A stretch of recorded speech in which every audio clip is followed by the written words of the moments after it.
Assalamu alaikum, subscribers and Nazarene. If you like our podcast today, please subscribe and also hit the bell icon so you can be informed of what's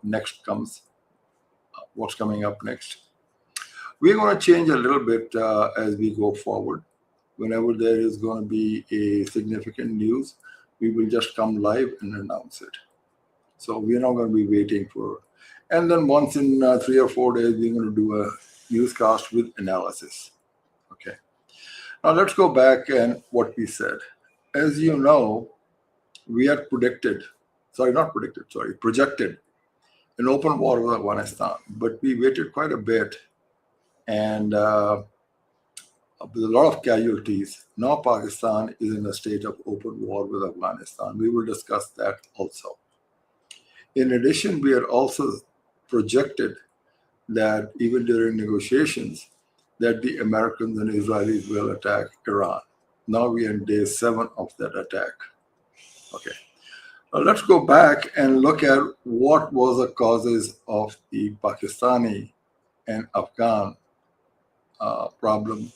That was basically the Afghanistan's full support of Taliban and Balochistan Liberation Army. Not only that, they got all the drones as well as ammunition and guns and training and everything else from them. And then they came over and they caused a lot of havoc. And the last one we remembered, they killed a lot of people, the Imam Bargah near Islamabad. So we'll talk about what's going on in that one. Okay. Secondly, the Iran war has started. As we had projected, we were telling you the Straits of Hormuz crisis is starting. The effects on Pakistan are going to be drastic. And I think the first one is the price has gone up. All right. We're going to get the oil from Saudi Arabia, not from the Gulf of Hormuz, but from the other side. Now, Saudi Arabia is going to provide us oil from the Red Sea, and we have a defense treaty with them. And Iran has been bombing Prince Sultan Air Base. So what is Saudi Arabia? Just finally, I think they've activated the defense treaty. And our Field Marshal went for a visit, and I think some commitments were made, and we'll talk about that too. The first one, the commitment made to them, is Pakistan is ready to deploy 100,000 troops for Saudi Arabia on demand. Now, I'm sure 100,000 troops are not going to go to the mainland Saudi Arabia. I think the Saudi Arabia will deploy them for Saudi interests and Arab interests, which in my view is the Gulf of Hormuz. Now, these troops, once they are committed, and our commitment on the Afghan border, our treacherous enemy from across the border might look at this as an opportunity to come for us. So we have to watch that. Remember, I had earlier projected that before February, we have to settle the Afghanistan issue, but we did not. The Afghanistan issue is an open sore and an open war right now. And now our Saudi brethren want our help with 100,000 troops. Now let me say, this 100,000 troops is not something DGSPR or somebody else said. This is a prominent Saudi diplomat, Prince Turki, has asserted that Pakistan stands ready to dispatch 100,000 troops without hesitation at the beck and call of the Crown Prince. Mohammed bin Salman makes some requests underscoring the profound depth of Saudi-Pakistan alliance. In addition, Pakistan will extend, including nuclear and non-nuclear air capabilities if Saudi are faced a need. So this means a lot more than what meets the eye, that Pakistan will deploy its formidable arsenal in bombs and missiles for Saudi Arabia. Before we go a little bit further, let me recap what's happening on the Afghanistan side. So far, in Operation Ghazab, lil-Haq, 527 Afghan Taliban have been killed 755 injured. Pakistan Armed Forces have destroyed 237 Afghanistan checkposts and captured 38. And on the other side, inside, 13 terrorists were killed in Bajaur, Bannu, Khan, Khyber, and South Waziristan. So this is going down pretty good now.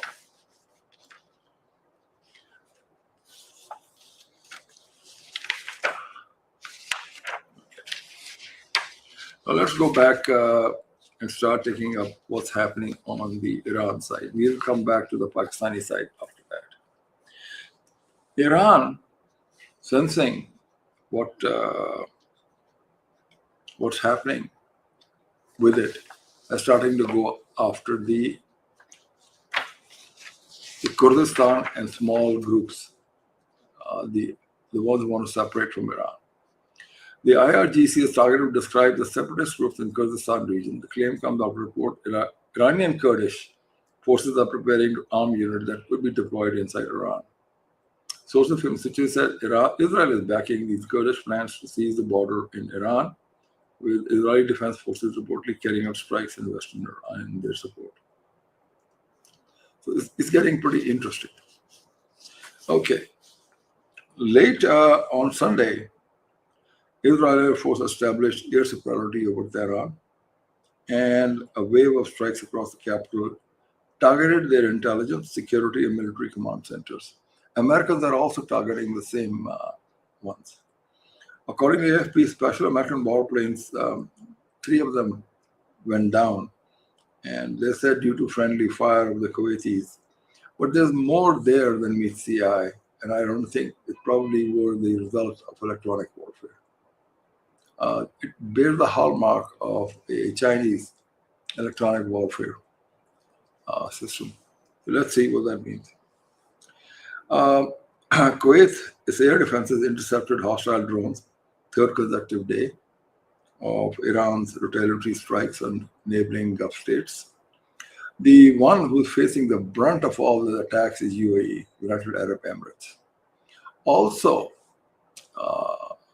UAE, Kuwait, and Bahrain have had missile and drone strikes on the desalination plant.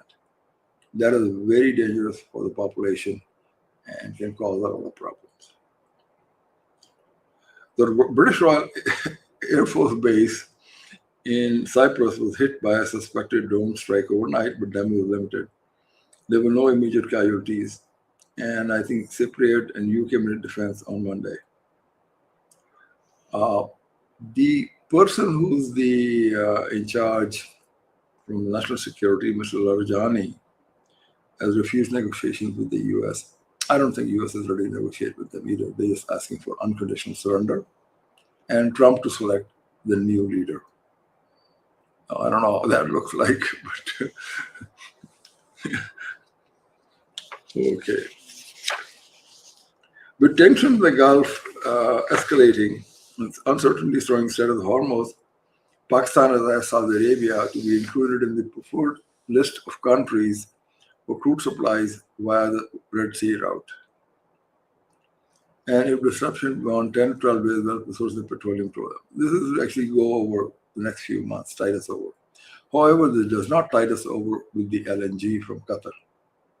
So we may see load shedding of soy gas, especially those areas who have been fed by the LNG side of the business. Now, one of the things which Trump says, this war could last for weeks. Now, I think what he has in mind may even last a few months. As we had originally projected, this will last a few months, and America will conduct operations, special operations inside with troops inside of Iran. Now, they have not come out and said it, but we are projecting they will be doing it. They're going to do Madura style multiplied by 100. So they're going to be picking up people with their helicopters, Black Hawk, all over the map. So anytime somebody comes out of their hole, they're going to go pick them up and disappear. And Donald Trump is saying very heavy bombardment coming their way. Very, very heavy bombardment.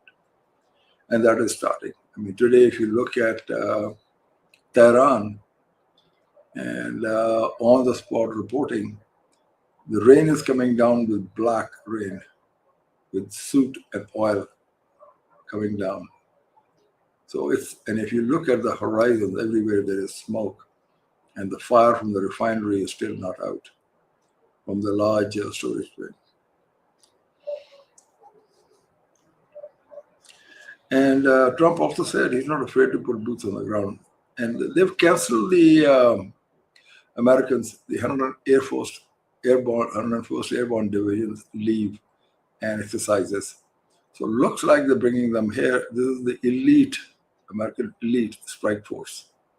And they can attack by helicopters, they are attacked by other means, but they're very, very, very lead unit in any ground operation. And he kind of gave an idea of what they're going after. He says, we fight to win, we don't waste our time or lives. Destroy Iranian offensive missiles, destroy Iranian missile production, destroy their navy and other security infrastructure. They will never have nuclear weapons.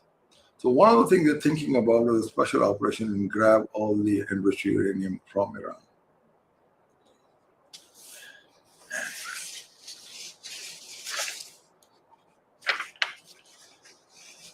Now we'll talk about something which, where will this end? I don't think Israel, the IRGC or Iran will give up this fight or do unconditional surrender. They're going to keep fighting. And what they've done is pretty interesting. They've told all the individual units to keep fighting per their battle plan. So they're not waiting for somebody at the top to give them orders what to do. They're independently, each battle group is going around and fighting, making their own decisions. And I think they're preparing for an American ground invasion. So, and I think here a lot will depend upon how Russia and any other country start supplying Iranians with anything. So it's coming to a defining moment. And I think people say Iranians have been preparing for this for the last 20 years, but it remains to be seen with the amount of firepower and the rest, how they have. It's going to be a really tough fight. Anyway. Now we'll get back to what Pakistan and Afghanistan. Pakistan has said very clear demand for a ceasefire, which the Afghanistan people are asking for. They've been, Afghans as usual, doing a lot of shouting and this and threatening. And the last one was, we close your embassy. Pakistan said, fine, good. Nothing. Then they say, if you attack Afghanistan, Kabul, then we will also take over Islamabad. Okay. I mean, I think they're losing it. Pakistan insists. Now, one thing I'll say, looks like Afghanistan doesn't recognize that they're on line. And I don't think we should. So wherever we have taken all those checkposts and all that thing, we will probably have a ceasefire line. Give the Afghanis hand over Nur Wali Mohammed and Gul Bahadur and the rest of that crapola with them. They hand it over, so they'll get a ceasefire. But then they'll have to be monitored very carefully. And if they break anything, Pakistan is going to bomb the shit out of them again. And then they're going to be crying again, running to Turkey, running to Dubai. Oh, please save us. Now they run to Malaysia. Save us. We are Muslim brothers. They didn't see Muslim brothers when they went to India. They didn't see Muslim brothers when they went Darul Uloom and गालियां निकाली पाकिस्तान को. उस वक्त नजर नहीं आए. ये जो बुत प्रस्त थे उनकी गोदी में बैठ के हमें आंखें दिखा रहे थे, तब इनको मुस्लिम उम्मा नजर नहीं आई. अब suddenly they want it. Obviously मार पड़ रही है. 2 ways to control Afghans: pay them or beat the shit out of them. So I don't think we have a lot of money, so I know what we're doing now. Pakistan has firmly conditioned any sustainable ceasefire with Afghanistan on the handover of neutralization of key Taliban leaders, including Nur Wali Mohammed, Hafiz Gul Bahadur, as cross-border tensions continue to escalate. In this volatility, discussions in Pakistan security services included the prospect of establishing a limited buffer zone inside Afghan territory to neutralize launch pads used for attacks on Pakistan. So, we're going to have a buffer zone. Consideration of 4 to 8 or up to 50 to 20 kilometers in specific hotspots as defensive measures if diplomatic efforts fail. So, looks like Pakistan is moving very slowly into Afghanistan and forcing them to come to some ceasefire on their conditions. And I think that both the wars are on our western borders. Our eastern border is wide open. So I think we should be very careful. Now, what I would advise people to you, if you want cooking oil, please get some LPG cylinders. About 2 cylinders will last you a month for cooking of your chula. If you're going to convert any of your burners or chula to propane, kindly change the jets inside so you can cook properly. Have at least one chula run on propane so आप खाना पका सकें अगर load shedding बड़ी ज़्यादा होती है LNG की, I mean CNG की. दूसरा ये है कि try and get a bike or electric bike, so at least you can charge on electricity and not subject to the petrol availability. So, which reminds me, I need to get an electric bike, which I'm going to do very shortly.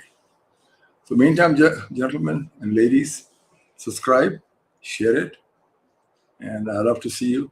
Next time something good comes, I will get on the podcast right away and announce it. So, take care. Allah Hafiz.